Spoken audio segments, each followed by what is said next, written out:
still a chair. Even when there's no one sitting there. But a chair is not a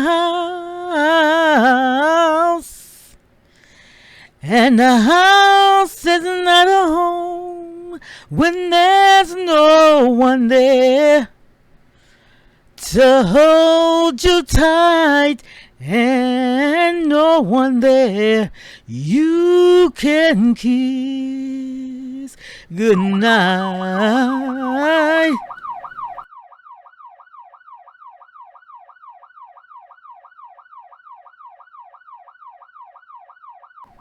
Hey y'all, welcome to my channel.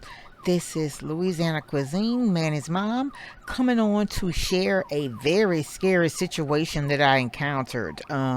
It's been probably about a year, if I had to guess, maybe over a year now, but it involved my grandson. So, he lives in Houston, but they had come to spend some time. I don't know if it was around the holiday or was it the summer?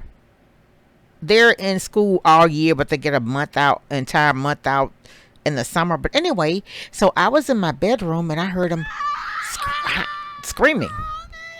And so I run in and my grandson's head is stuck in between a panel in the chair.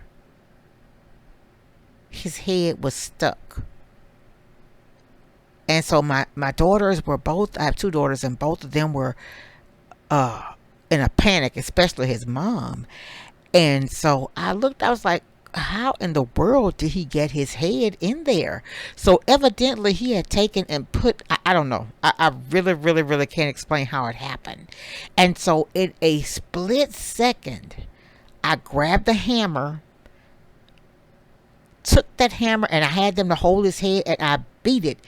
And I'm going to show you, I'm going to insert in right here where you can see where the panel of the chair I actually took and actually broke it. I had to break it to get his head out. My little grandson is so inquisitive, but y'all, that was a very, very scary moment. And so until you're faced with a situation like that, you really don't know how you would handle it. And so what made me think about this is one morning I was looking at the Today Show, and they show where a little girl had gotten her head stuck in between the Can you move your head up just a little bit? The little panels that were on the deck at our apartment complex, and they literally had to call the fire department out to get that baby's head from out of the panel. So I just wonder how wide the panels have to be for a child's head to be able to get in there. It was a very, very scary time. And so I would advise anybody, this particular set, I actually bought it secondhand. I'm just going to keep it 100 because that's what I do. So when I buy my house, I'm going to get all new furniture. But for right now, I got it secondhand. It was very clean, decent. So I brought it home and I cleaned it, sanitize it. It's been years. I've had it, oh goodness, probably about 4 or 5 years now. But yeah, so if you purchase a set like this, I actually went online and when I was searching because I had wanted to get like decorative chair covers and put on to cover the chair with, I didn't see any with the panels as wide as this is. This set was actually purchased from Ashley Furniture, and it was I think the manufacturing date was in the 90s, 93, 96 or something like that. I did go to verify what those particular dates were, and that's what I discovered.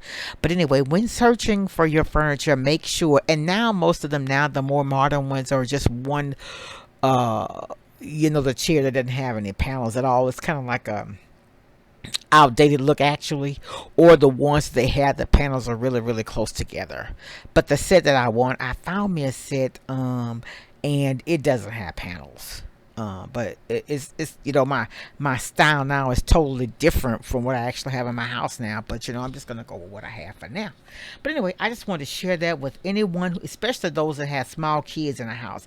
Make sure that you don't buy the chairs with the panels, especially not with the panels large enough for one of your kids to place their head there. And I was like, why would he put his head in there? But I think what it was, the chair was all the way up at the table, and there was something, I think maybe one of his little balls or something was in sitting in the seat of the chair, and the chair is too heavy for him to pull it out. So instead of him pulling it out, I guess he figured he'd take his head, his arm, however, I don't know how he did it, but his head was actually between the panels.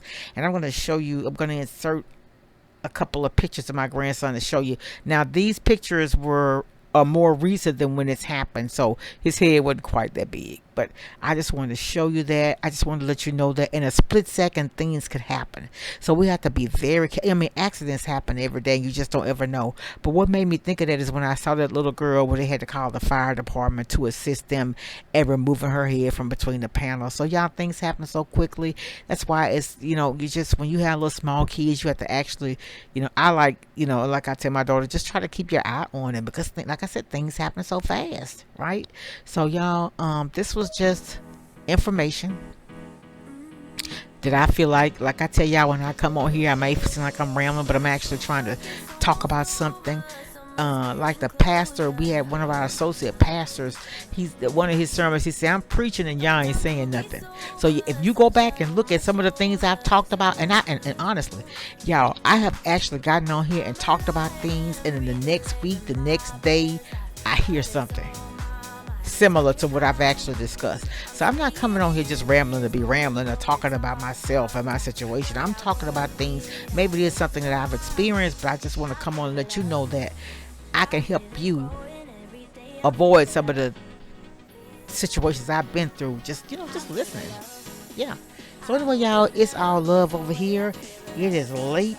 It is Wednesday, September the 28th, and I'm going to try to get this up really, really, really soon, because like I said, this may be very helpful to someone. If you haven't already, please subscribe. And if you have any questions, comments, concerns, please feel free. It's an open forum here. Your opinion matters. Much love, everybody. Bye.